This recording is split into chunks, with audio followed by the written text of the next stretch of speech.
I don't want my young children indoctrinated with dangerous ideas.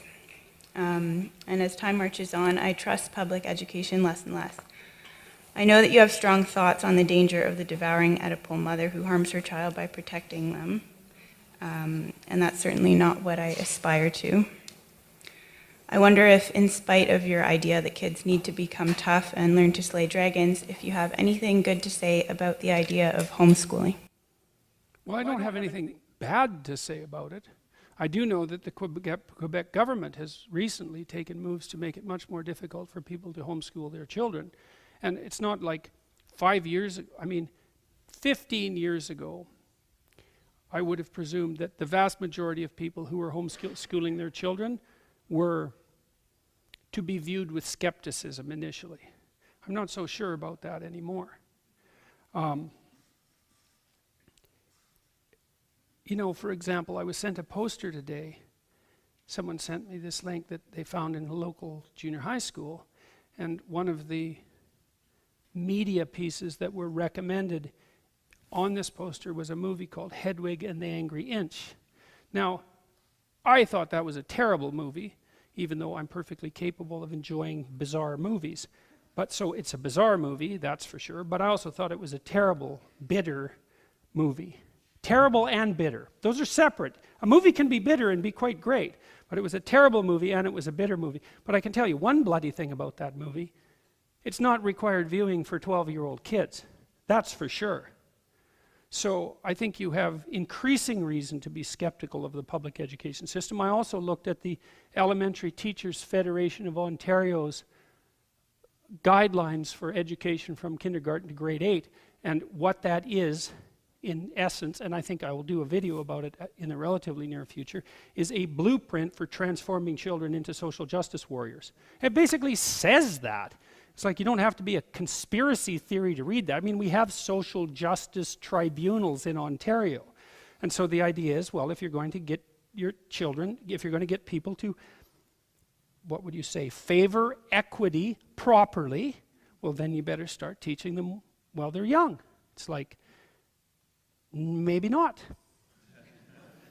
So now, you ask that question properly, because you say, well, the terrible education system, the wonderful mother homeschooling, right? That's the danger. It's like, no, because it might not be the wonderful mother homeschooling. It might be the pathological mother using the pathology of the education system as an excuse to get her talons into her children, right? Because that's certainly equally possible, or perhaps even more possible, because at least in the public education system, there's some necessity for consensus. So that's something that you have to be very aware of and work to prevent, right? And so I would say, if you're going to do that, probably best not to do it on your own. And it's like you need a board of advisors or something like that, and so maybe it can't just be you, and you have to figure out, well, what is the aim? And how are you going to manage that? And what makes you think you can do it? Even if it's being done badly publicly, what makes you think you could do it better?